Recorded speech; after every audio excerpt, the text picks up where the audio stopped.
This week's episode of our show has been sponsored by Fables. This is a subscription-based monthly episodic adventure series that is now heading into its third episode, with the fourth episode just on the horizon. Fables has had a lot of amazing writers contribute to the project in a lot of the episodes that we've seen released, including yours truly, which have written the final episode, which is yet to be revealed. Fables is a complete campaign told in 6 episodes, with each episode debuting once per month over the next several months. We did get to contribute to the final chapter of this campaign and design the dungeon that you get to play through. So if you are excited to jump into this campaign and see more of what Monty and I have created for grim, dark campaign settings, get ready, because we're pretty proud of some of the great elements we got to throw into that dungeon. So if you want to get your hands on the first 3 episodes and the upcoming 4th episode, make sure to check the links below to grab your copy today. And now, on to this week's episode. Greetings! My name is Monty Martin. And I'm Kelly McLaughlin. And we are the Dungeon Dudes. Welcome to our channel where we cover everything D&D, including advice for players and guides for GMs. We upload new videos on Tuesdays and Thursdays, so please subscribe to our channel so that you never miss an episode. Today, we are looking at how to play a Hex Bard, a multi-class character that starts off with 1 level of Hexblade Warlock and takes the College of Swords Bard all the way from there. Full disclosure to all of you, this was originally going to be the How to Play a Swords Bard video, but when Monty and I were dissecting the Swords Bard, we looked at what happened when we gained 1 level of Hexblade Warlock, and we got so excited by the ideas that started brewing that we just had to make this video for you. Kelly and I have already looked at a ton of different builds for Gish-type characters in D&D 5e, such as the Witch Knight, which is the Hexblade Paladin, the pure Bladesinger Wizard, and the pure Hexblade Warlock. But we've had a lot of requests to look at the College of Swords Bard specifically, especially given how we trashed it in our subclass tier rankings. Now, the Swords Bard has grown on us quite a bit, and we actually think it's a really powerful Gish character. We were surprised at how much the Swords Bard actually gains from just a 1-level dip into Hexblade Warlock. And what you end up with is something that actually feels entirely different from the other Gish characters that we've built. And so we are going to talk mostly about the Swords Bard, but specifically we are going to look a lot at what you gain from just that 1 level of Hexblade Warlock. We're also going to talk again about the races, ability scores, spells, and feats that you might take to amplify the build that we're looking at today. So there's a lot to discuss, so let's get rolling. The essence of the Hex Bard character is to combine the features of the Hex Warrior class feature from the Hexblade Warlock, along with the blade flourishes offered by the College of Swords, mixing these mechanics together into a character that ultimately can fight really, really well in hand-to-hand combat, but also gets full or near full bardic spellcasting. Also with this combination, snapping up a few key spells from the Warlock spell list and combining that with what we gain as a full Bard spellcaster allows us to both be a frontline tank with great AC, but also a great damage dealer who can really dish out some reliable and consistent damage. So these 2 elements combined, as well as just being a Bard who can cast all of the Bard spells, is going to be really potent on the battlefield. Finally, one of the great benefits of this character build is that it's really strong out the gate, and it stays strong through the medium levels. Unlike many multi-class builds that involve the Hexblade, in particular the Witch Knight, which can feel like it doesn't really come together until very high levels, the Hex Bard is something that plays really, really nicely all the way from 1st level to 10th level, and actually feels really, really strong then, and just keeps getting stronger from there. So when we kick things off, we're going to start off our very first level with this character as a Hexblade Warlock. Aside from solving a backstory problem about how we ended up with our pact, we get to start right away with that. But also, the benefits that you gain from being a Hexblade Warlock out the gate, as well as the proficiencies that you gain, already set us up for success the whole way through. You're already going to be proficient in medium armor, shields, and martial weapons, which is actually more than we get from just being a Swords Bard. So right away we can grab a shield, we can grab our medium armor, we can grab a longsword, and we're ready to jump into battle. Not only that, but with the Hex Warrior feature, we're already going to be using our charisma instead of our strength and dexterity to make our attacks, setting us up for success right away. Now the key thing to remember with the Hex Warrior feature is that you can only use this with weapons that don't have the two-handed property unless you take the pack of the blade. Because we're only going to be taking one level of Warlock, we're never going to get the blade packed, we're never going to get any of those other features or invocations, so we will only ever really be able to use our charisma with one-handed melee weapons. So we're going to stick with a longsword and a shield. And we're going to, instead of taking a default equipment package, we're going to want to get ourselves a longsword, a shield, and some medium armor to kick things off right away with.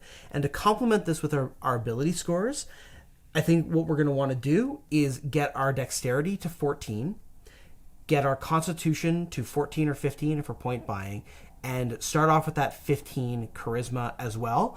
And then the remaining points you can kind of put wherever you want. You're really not going to need your strength at all. So it's really a question of, do you want to dump your intelligence or wisdom? I think this character is one that also is a good place to not make your wisdom the highest score. And since we're getting proficiency in wisdom saving throws, it's not too much of a detriment, but it makes the character kind of fun to roleplay in that respect. I will also mention that you gain Hexblade's Curse from this first level of Hexblade Warlock. This does allow you to curse a target, and now when you attack that cursed target, you deal extra damage equal to your proficiency modifier. You also crit on a 19 or 20 against the target, and if that target dies, you gain temporary hit points. In addition to this, we are going to be able to pick up 2 cantrips and a couple spells as well. We only have 1 spell slot at this first level of play, and we only have 2 spells known. Hexblade does give us an expanded spell list, but we don't get those spells for free. So we're going to want to pick up Shield with one of our 2 spells that we know for sure, because we're not going to get that from being a bard. And then for the other spell that we know, I personally at this level would just want to take Hex, because I think it's going to be useful for the rest of our career. It's tempting to take Armor of Agathis, and there's ways that we might be able to get that back in at later levels. But I think Hex and Shield are the way to go here. For cantrips, we're going to grab Eldritch Blast because it's going to give us a reliable ranged attack that'll help us through those lower levels of play. And then I think I'm going to take Booming Blade as well here. There's going to be a lot of play with Booming Blade that we're going to talk about as we grow this character. Now, as we're getting started with our build and our Hexblade starting point, the other question is going to be what races we want to pick for our character. And although it's very tempting to go with the variant human or the custom lineage so that we can gain a feat right off the bat, I do think that there's also some great play here for not only half-elves because of their great dispersion of ability score increases, but I want to mention the Tiefling and the Dark Elf as also great options, because, I don't know, there's some really cool things to play with being a Warlock and a Bard who has access to the Darkness spell, and I just think that they're very flavorful options. Yeah, I think there's a lot of strength to being a variant human or having the custom lineage so you can get a feat right away at level 1. This is a bit of a feat-hungry character that would love to have as many feats as they possibly can, so it is a nice power boost out the gate. But the Half-Elf gives you lots of extra proficiencies in skills, gives you dark vision, gives you the greatest spread of ability score bonuses because you're going to want that +2 to charisma and then those 2 other boosts. So you can actually start with a 16 con and a 14 dexterity depending on how you jiggle around the ability score bonuses. Ultimately, because Tasha's Cauldron of Everything has introduced the rules for customizing your ability scores, allowing us to move around our ability score bonuses granted to us by our race choice, it's really easy to find any sort of fun combination. And I think aside from these handful of standouts, I don't think there's anything that's bad here. It really just becomes a collection of perks that you can pick up and add to the character. So there's a lot of diverse options that you can explore as long as you're going to give yourself a nice boost to your charisma and a nice boost to your constitution. You're all set.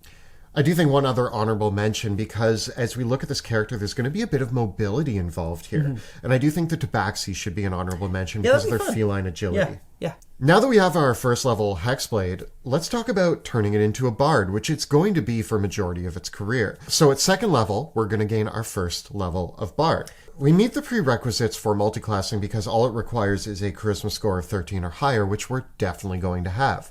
So with our first level of Bard, there's a few choices that we get to make.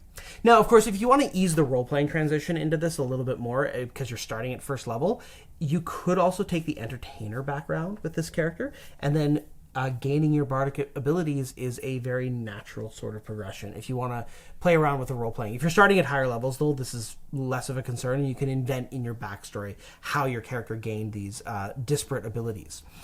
When we gain our Bard levels, we're going to get a couple more cantrips, which really, we got our attack cantrips from being a Warlock. So we can really kind of take anything here. It's tempting to always want to have Vicious Mockery. We could grab Mage Hand. We could grab Prestidigitation. The world is your oyster in this respect. You've already got your attack-based abilities here. So the main meat of what we're going to choose when we just grab that first level of Bard really is just going to be what Bard spells that we want to take from here on out. I think that if you're playing at low levels of play, if you are actually playing this character at first and second level, you should probably take Sleep, because that's going to help you through these lower levels. If you're starting your character at a bit of a higher level, I think the main Bard spells that I would take here would be Dissonant Whispers and Healing Word and maybe Fairy Fire. I think what's great about this character is we actually get a lot of our combat potential from the already combination of the Hexblade Warlock and the Swords Bard. So we don't need to rely too much on damage-dealing spells. We might want a couple, like Eldritch Blast, to rely on, but mostly I think because the Bard is known as being the jack of all trades and having a versatile arrangement of spells to choose from, dipping a little bit more into your battlefield control, your healing, and your utility spells is actually a great idea, because you can leave the damage dealing to when you actually get into melee combat with this character. One of the really important things to note about multi-classing Warlock with a primary spellcaster is that you don't gain the benefits of a multi-class spellcaster as you would as if you'd multi-class, say, a Bard and a Sorcerer. So as our second level character, we only have the spell slots of a first level Warlock and a first level Bard. This is going to give us one first level spell slot from Warlock that is going to regenerate on a short rest. And then we're going to have two first level spell slots from Bard that are only going to come back on a long rest. The unique thing about this combination, though, is that with the rules of multiclassing, we can use any spells that we know from either class with any spell slots that we have available. So we can use our Bard spell slots to cast Shield and Hex, and we could use our Warlock spell slot to cast Dissonant Whispers or Sleep. As we level up, that little Warlock spell slot is not going to be that useful, but it's worth using it because it does come back on a short rest. And as we see with this character, we want to use our first level spells a lot. They're actually a really important piece of this build. So even getting that back on a short rest is pretty useful. We also gain Bardic Inspiration, which is the key to all bards, but at this low of a level, Bardic Inspiration is a little bit harder to use because it only comes back on a long rest. However, as a Swords Bard, one of the main abilities that we're going to gain is our Sword Flourishes, which also uses our Bardic Inspiration.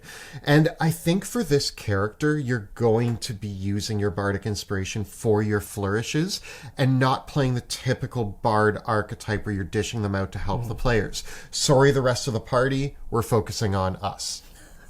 Let's skip ahead to being a third level Bard, a fourth level character overall, and see what we get. So hitting third level as a Bard, we're now going to become a Swords Bard, which gains us a fighting style and our blade flourishes. There's only two fighting styles available to a Swords Bard, and they are the dueling or two-weapon fighting. For the purposes of this character with our long sword and shield, the dueling is going to give us a +2 to all of our damage with our long sword. Now, the Swords Bard also gives us a bunch of extra proficiencies, but it doesn't matter too much for this character because we already got all the proficiencies from being a Hexblade. We do now gain the ability to use a weapon as a spellcasting focus for our character, which it is interesting to note that before now, we might actually have a little bit of an issue juggling what we're holding in our hands because we can't necessarily use our weapons as a spellcasting focus. So you might have to make an interesting decision with this character as you're leveling up exactly what your tactics are going to be during those low levels.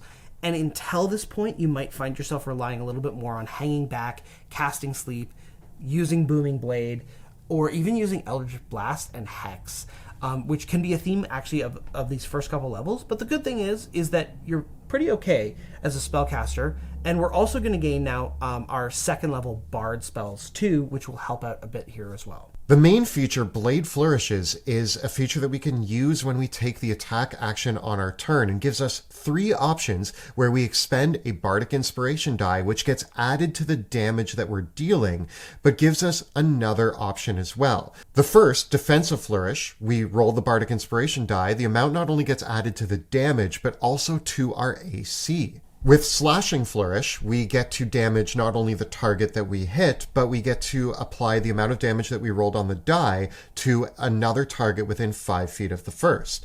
And with Mobile Flourish, not only are we dealing the extra damage, but we also now get to shove the creature 5 feet plus an amount of feet equal to the roll on the die. That one I find a little bit tricky because if you roll a 1, 2, 3, or 4, I don't really know where you're pushing them. For us, we play on a grid with minis, and each square is 5 feet. So unless you're rolling a 5 or 6, it's really kind of, for me, did you roll a 5 or 6? You get to push them 2 squares instead of 1. Otherwise, I don't really know how to rule that, but it's there. These flourishes are going to be really the key to both being a tank on the battlefield and an excellent damage dealer when we combine them all together with our 1 level of Hexblade. One of the really effective strategies that we're now going to be able to put into play at this level is we can slap on our half-plate armor, we can slap on our shield, combined with our dexterity, this gives us a nice AC of 19, which when we attack on our turn, we can use that defensive flourish to roll our Bardic Inspiration die and add that to our AC. So that's going to bring our AC anywhere from the range of 20 to 25, which now we can add shield on top of this. So we're now looking at a 4th level character that is able to pump their AC upwards of 30. So really early on, you're already a tank, and that's not really something you expected from a Bard or a Hexblade Warlock, but here we are pumping our AC to the stratosphere with this character. Yeah. Now, mind you, you have limited spell slots and limited Bardic Inspiration, so this is one of those places where you're mostly relying on still a decent AC of 19. Yes. And it's really only in emergencies that you need to say, okay, well, I want to do extra damage, and I'm going to pump my AC up using that extra damage from my flourish. Or, in case of super emergency, we can throw the shield spell on as a last-ditch effort to say, you can't hit me.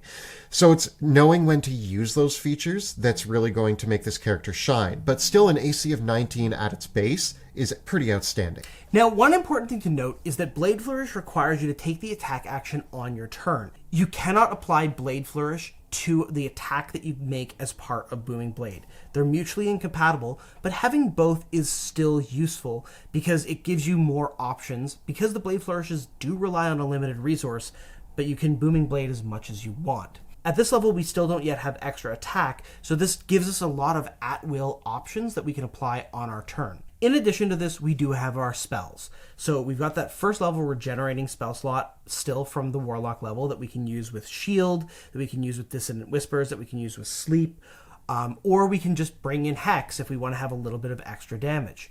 We're now also going to get 2nd level Bard spells, and I really think the world is your oyster here. Take whatever your favorite Bard spells are, whether that's Invisibility or Suggestion, or something a little bit more off the wall. There's not really too many options here of spells that we can take as a Bard that are going to directly boost our melee damage dealing capabilities. At this point, let's level our Bard up to Bardic level 6, which is character level 7 overall. Along the way, we're going to gain extra attack, so now we can attack twice on our turn when we take the attack action. Our Bardic Inspiration die also goes up to a D8, and now we replenish all Bardic Inspiration uses on a short rest. This is where the character really comes online, because now when we look at our offensive play, we already know that defensively we can boost our AC really, really high, but now we can also do some pretty significant damage on the battlefield. We took the duelist fighting style, so that's going to be +2 to our damage with a weapon in one hand, which is our longsword, which does a D8. We're now attacking twice on our turn, so that's 2d8. Now, if we add Hex, which allows us to do an additional 1d6 damage to our hexed target, perhaps we throw Hexblade's Curse in there as well. Now you're using 2 bonus actions over 2 turns, but that's also going to allow you to add your proficiency bonus as additional damage onto that target. So it does take you 2 rounds to set up, 2 bonus actions, but you're still attacking twice every turn, and your damage really starts to come online. And what's great about this is that all the resources that this is reliant on are all 1st level spell slots or things that come back on short rests, which means that we can use all of those lovely, juicy Bard spells that we're getting along the way for utility, battlefield control, problem solving, exploration, anything else. And the result is that We've got a very defensive focus as well as a very offensive focus, meaning that this Bard is actually a pretty supreme duelist. It's really good at singling out a single foe, essentially challenging them to a duel, deflecting all of their blows, and then responding in kind with biting curses and bitter insults, which is pretty much what you want out of a bardic duelist, isn't it? So by level 7, with all of these features online, you can reliably dish out between 30 to 40 damage per round from your Hex Bard. This is very respectable considering how few resources this uses. It may not be the biggest damage dealer on the table, but reliable and consistent while maintaining a very high AC makes you a force to be reckoned with. Now, also along the way to this point, we get to pick up an ability score increase or a feat, as well as we get our 3rd level Bard spells. For the feat, I think this character really shines with Warcaster. And this is my argument to be a variant human or custom lineage so we can get Warcaster earlier on, because this is a character that really wants to be able to have a weapon and shield in hand and still be able to cast their spells as needed. So that benefit of Warcaster is actually really important. We're also on the front lines. We're going to be concentrating on spells. We want that advantage on Constitution saving throws to maintain our concentration. But this is also a character that, being on the front lines, is going to have the opportunity to take opportunity attacks and is going to have some really nasty spells to drop down as part of that, and some of their own tricks up the bag for actually triggering this. Because this final benefit of Warcaster, where you can actually cast a spell instead of taking an attack when an opportunity attack is triggered, is really rare and really underrated and can really shine with this character. Because, of course, if someone does provoke an opportunity attack from you, well, now you can use that as an excuse to cast Hold Person on them. One of my favorite little combinations to use at this level is that you could cast Dissonant Whispers on an enemy adjacent to you. If they fail their save, they're going to take some psychic damage, but now they have to run away from you using their reaction. This movement caused by Dissonant Whispers is a creature moving, which can trigger your own opportunity attacks and those of any party members, which means that not only can you get a bunch of extra attacks out of this, it's triggering your own Warcaster, which you can then use to cast another spell on that target. So this is a little bit of a tricky way of, if you have an enemy adjacent to you and you want to cast a spell against them, but also want to force them to move in some way and get a little bit of extra damage as part of that, this is a fun trick to pull out. Is it a little bit of a one-trick pony? Maybe. Does it have some very specific applications? Maybe. But I like the idea of doing it, so try it out. I think to amplify it even further, we took Booming Blade as a cantrip. And Booming Blade does more damage when the creature moves. And so Dissonant Whispers forces movement. So you can do this really cool 1-2 punch. Again, it's pretty niche in where you're going to apply this, but since we grabbed Booming Blade early, we're mostly going to be relying on our blade flourishes now with our extra attack feature for our action. But if you find yourself in a dire situation where you need to get an enemy away from you, but you also want to mess with them a bit, Dissonant Whispers the enemy in front of you. As they trigger an opportunity attack, hit them with Booming Blade, and they continue to move, taking a bunch of damage as they flee from you. It's a really good way to just maximize getting out of a bad situation using a spell and using a cantrip with your Warcaster feat. It isn't necessarily the most damage that your character is capable of doing, so in many cases you might be still better off just extra attacking with Hex applied. So use your discretion with this. It isn't necessarily the ultimate damage dealing combo. I think the reason to use this is because you want to move the target and get them to run away from you in addition to doing this. The one case where it might be a lot of damage is if you have a party member that also is a good melee combatant and the two of you are surrounding that enemy. If you can trigger opportunity attacks from both you and your ally, then it's really, really good. Especially if that ally is someone like a paladin or a rogue who can then smite or sneak attack on it. It's great. We have access to 3rd level spells, but I think at this point we can just move forward with our bard. I think all of the spells that we're going to be picking as a bard are just going to be our favorite bard spells. Our character is now online as both a damage dealer, a frontline tank, with quite a few tricks up their sleeves. So already relying on some healing spells and some utility and battlefield control spells just to round out our bardic versatility is really going to play well with this character. Now you get to do a bit of everything.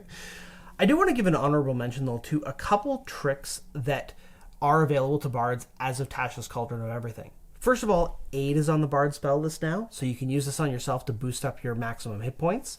Second, Mirror Image is on the bard spell list now, which is a great defensive tool if you are in a difficult combat situation. The combination of Mirror Image plus your insanely high AC just makes you a frustrating target to pin down. And as a final addition to the bard spell list that can be really interesting on this character, especially if you do have to tangle with a group of enemies, is Slow. Because slow really is an impairment to a group of enemies at the same time, and you can really benefit from that mobility, the fact that they're kind of stuck there, that you can skate around them, that they can't attack back at you effectively. It's a great little spell, and the fact it was added to the bard spell list in Tasha's, it's just a great little toy for this character to play with. I think as we move forward, though, the only thing left to talk about is what other spells we might pick, what feats we might use to amplify this build, and specifically for the bard, what magical secrets are going to play really, really well with this character. Mm-hmm. So let's start off by talking about some of the other feats that we might choose. Yeah. We've talked about mobility a lot. You get a 10-foot bonus to your speed when you do attack as a College of Swords bard. Mobile is a great option. Mobile just lets you maneuver around the battlefield a little bit better, makes your speed even more so. So again, the versatility with this character. A tank who can dish out damage and also move freely throughout the battlefield is going to be really powerful, and at the same time, you're a full spellcaster. Mobile suits this really well. Speaking of freedom and mobility, one spell that is noticeably absent from the bard spell list is Misty Step. But you can pick that up with a +1 bonus to your charisma score by taking Fey Touched. Taking Fey Touched is something that you might even want to consider even earlier with this character, perhaps even if you are playing a variant human, because it will also give you a first level enchantment spell. And Hex happens to be an enchantment spell. This frees up one of your other Warlock spell selections to take Armor of Agathis. So you can have Armor of Agathis, Hex, and Shield.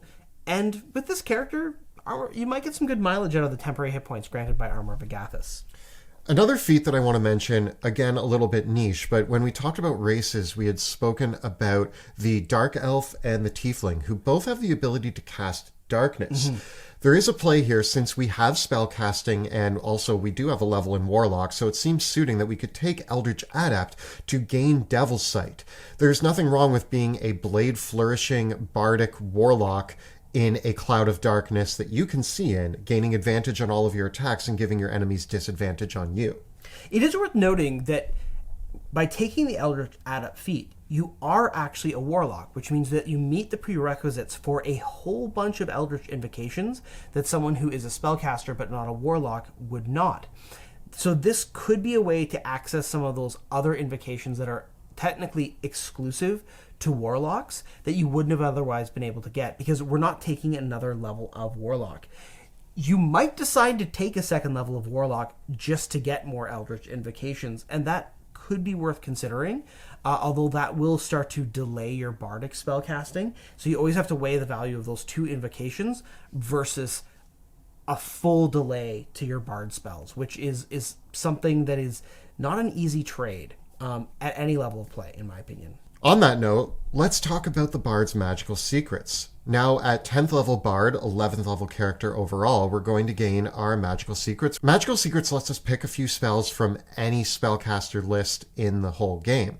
And that really opens it up. Now, being a melee-based character, surprisingly, I actually think our best place to go is the cleric spell list. Oh yeah, and what two spells would you pilfer from the cleric spell list with this character? Oh, I don't know. Maybe some healing. No, we're doing spiritual weapon and spirit guardians. Oh, so good. I think that having a swords bard with your charisma attacks and all of that, who also has this aura of damage around them, while also being able to weaponize your bonus action with a little floating extra sword, dealing damage out there. Oh man, now you are online. Yeah, it's 11th level, you're already in high play, but nobody's going to mess with you anymore. You are such a force to be reckoned with. You have such high AC, such good damage dealing, and this aura of death just circling around you. Because this is definitely an argument for the Bard to upcast Spirit Guardians and upcast Spiritual Weapon as high as they'll go. So you get that nice hard-hitting Spiritual Weapon that you cast the 4th level spell slot as your bonus action. Drop the hammer on that. You're not worried about using your bonus actions for Hex with this because you're concentrating on Spirit Guardians.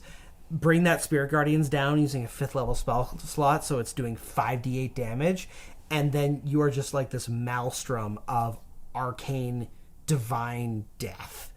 It's great, and it really even gives a lot of other characters that are damage dealers a run for their money. Yeah. Now, there are some other spells that you could consider, and we want to broaden this more than just our obsession with these two spells. So I think that there is also an honorable mention here for Spirit Shroud. Spirit Shroud allows you to add an additional 1d8 to all of your attacks. It's a pretty cool spell to make you a better damage dealer. It is. The only direct comparison, though, here is that Spirit Shroud, upcast to a 5th level spell slot, adds 2d8 damage to each of your melee attacks. So that's an extra 48 damage to one target. Whereas Spirit Guardians, as a 5th level spell slot, is doing 5d8 damage to everyone that happens to be within the area close to you. So it can be a lot more damage than Spirit Shroud. There is also a lot of value here being a frontline combatant with having an extra companion next to you. And because we took Warcaster, so we have advantage on concentration checks, I actually think you could grab any of the summoning spells. I think that there's some great summoning spells to pilfer from, like the Druid spell list, for example, with Conjure Woodland Beings, but also some of the new summoning spells, like Summon Fae, or really any great summoning spell gives you a few extra meat shields to stand next to you in battle to dish out some damage. Yeah, both Summon Fae or Summon Draconic Spirit from Fizzbands would be great summons to bring in here as well. Again, those summons are going to use your concentration, and so I don't really see a lot of circumstances where those summons do better damage-wise than Spirit Guardians. It's hard to beat Spirit Guardians. Yeah. Spirit Guardians is what we're saying is the number one choice, but if you're not loving the flavor of Spirit Guardians, these are all candidates. One thing that might do more damage than Spirit Guardians that you do have access to as a bard without needing to use your magical secrets, though, is Animate Objects. Yeah, Animate Objects is really cool, but I feel like as much as I love Animate Objects, we're now not running into sword flourishing combat. Unless you're animating a bunch of silver swords. Okay. Yeah. You could also grab something like Steel Wind Strike or Destructive Wave, which are just iconic and really fun for this character. They are fun big booms. Like Steel Wind Strike is awesome for just the flavor of like teleporting behind someone and telling them nothing personal. And Destructive Wave is a great damage dealing spell on its own. But I think again, if you're tempted by Steel Wind Strike or you're tempted by Destructive Wave, you really need to remember what Spirit Guardians does damage wise, because in both cases, it's going to bring in more damage overall. At level 14, we get Magical Secrets again, and although I still think we're relying a lot on the previously mentioned spells, there is a play here for something like Tensor's Transformation. I actually think is a great option. I think actually this is a character that once again can make Tensor's Transformation work, because you get a bunch of temporary hit points, you get advantage on all your attack rolls, your melee attacks deal an extra 2d12 damage. This could be a good argument for using the high-level spell slot in that way. Again, weigh it against Spirit Guardians. Contingency is another amazing spell to grab from the Wizard spell list. Simulacrum, if your DM will let you actually pull that off, is another good choice. One other thing is that because we have 7th level spells now as well, bards do gain access to Force Cage. We could have taken Wall of Force earlier as well.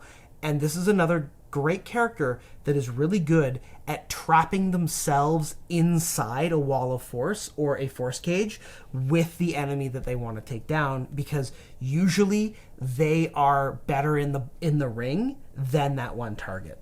I think to summarize, we've looked a lot at Gishes. We've done a video on even ranking the best Gish classes.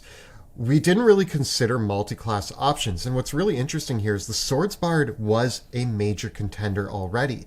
And by simply throwing in one level of Hexblade Warlock, I think this gives the Bladesinger and the other Gishes a run for their money. It really does. And I think the real key thing here is what happens when you give a Gish Spirit Guardians.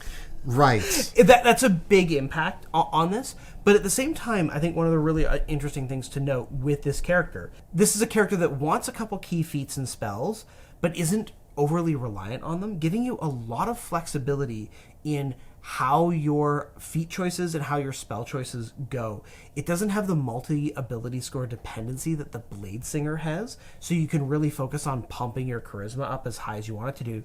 And then you've also got all of the other amazing features of being a bard, like expertise and skill proficiencies. So you can be the face of the party. You can be really, really tricksy. You can be a great tank. You have a little bit of healing as well. Like, this character does so much. I actually don't think that there is a pillar of play that this character doesn't satisfy. No. And that's outstanding. We are a tank with 19 AC, being able to blast it up to upwards of 30. Over 30. Over 30. If we had to. We can dish out reliably 30 to 40 damage per turn. We have Jack of all trades, so we are not only proficient in expertise and skills, but we are good at all skills. We're a skill monkey. We are the face of the party, and we have utility, buff, and battlefield control and healing spells that are really just going to round us out so that we're useful in social encounters, we're useful in exploration, and we are insane in combat. I think that this might be one of the greatest multi-classes that we've built on this show. Yeah, I really like it. And ultimately, I think the flavor's super on point, too. I think the idea of kind of like a cursed minstrel that has taken up the blade and sends out a bunch of biting, scathing Shakespearean insults, a Mercutio-style character sworn to Queen Mab that has lots of really scathing insults and is a great duelist with lots of fun spells. Love the way this whole build comes together. So this has been a look at the Hex Bard in Dungeons & Dragons 5th edition. If you've played this multi-class or something similar, let us know how it went in the comments below. The videos that we create on our channel are made possible thanks to the incredible generosity of our Patreon supporters. If you enjoy the work that we do here on YouTube, please consider becoming a supporter of our channel by following the links in the description below. And don't forget to check out our live play, Fate of Drakkenheim, which airs Tuesday evenings on Twitch. You can find all the previous episodes right up over here. And we've got plenty more character build guides for D&D 5e right up over here. Please subscribe to our channel so that you never miss an episode. Thanks so much for watching. We'll see you next time in the dungeon.